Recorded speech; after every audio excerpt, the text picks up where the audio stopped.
Hello, how are you? My name is Esneider Silva, and in this video I'm going to present two things related to the intervention practice 2. First, I will explain the project work with the students, and second, one report describing the main factors found in this teaching practice. So let's start with the first point. The project was called the Globalized Fair. This consisted on presenting the main characteristics of some globalized countries. This means that what the learners developed was an exposition of the countries where the English language has a significant influence on the population. Thus, the students were divided into 4 groups. These countries were United States, England, Canada, and Australia. So the learners shared information of each one of these countries to talk about aspects such as population, culture, music, main places, famous people, export, commerce, religion, weather, etc. For this presentation, the students decorated with posters the place where they were going to present the country. Additionally, one member of each group disguised as an important character of each country. So this was what the students developed. Now let's watch a short video about what the learners have done.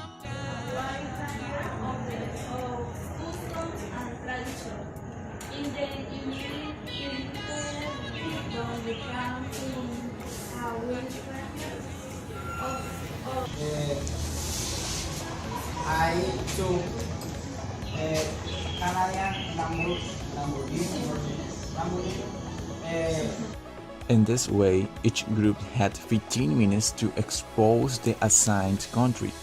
In short, this project allowed the students know more about globalized countries as well as the practice of their speaking skill, which was the primary objective of this project. As can be seen, the work of the students in this project was evidenced with the decoration that the learners prepared to represent each country. Wow, this in regards to the project. Now the second thing is about the general report of the practice too. Before starting, I want to make a short description of the context where I developed this practice. I carry out my teaching practices in the Jorge Elías Gaitán School in Florencia, Caquetá. The students were the 10th grade and the total then was 19. These learners have a good behavior and have an acceptable level in English, taking into account the influence of the English language in the region is poor.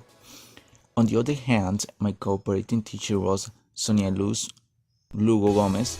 She is an English teacher with great experience in this profession. In regards to the students, their attitude was positive. Despite my passivity, they followed my instructions and their behavior was okay. There were specific situations with some students that were difficult to manage.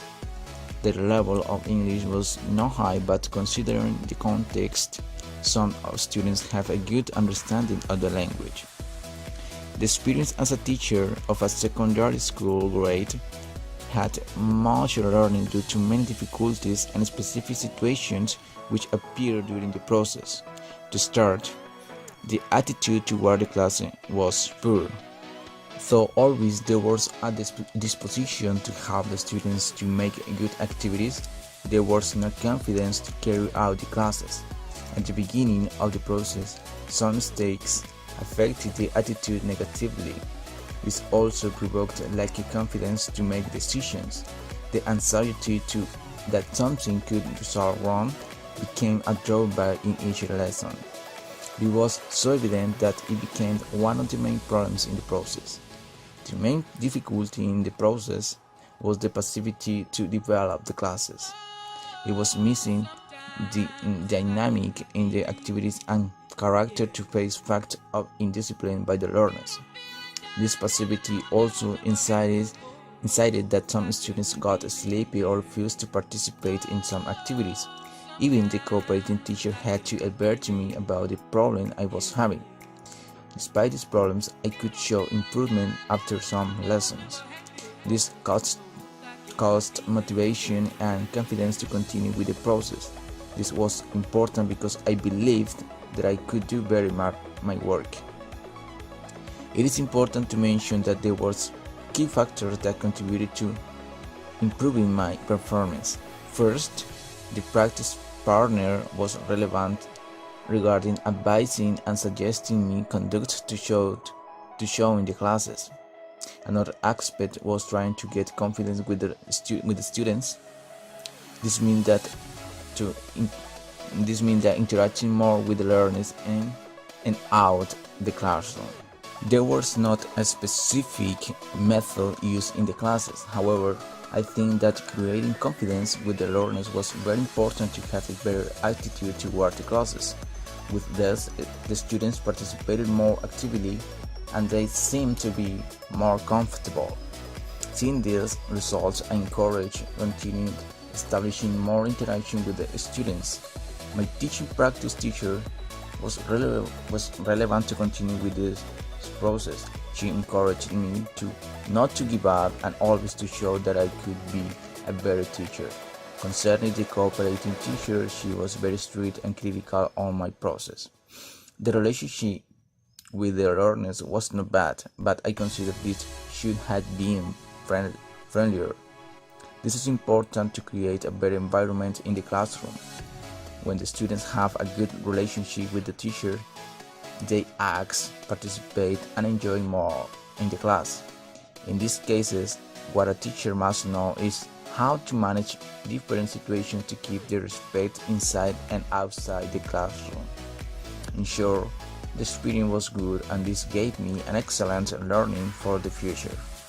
The teaching practice too was a great experience in which I felt the lack of knowledge in the classroom, but in which I learned valuable things. First, a teacher must believe and be sure that he or she is a teacher. It is necessary to show security, take concrete decisions, and no doubt. In this, second aspect plays a fundamental role, having character.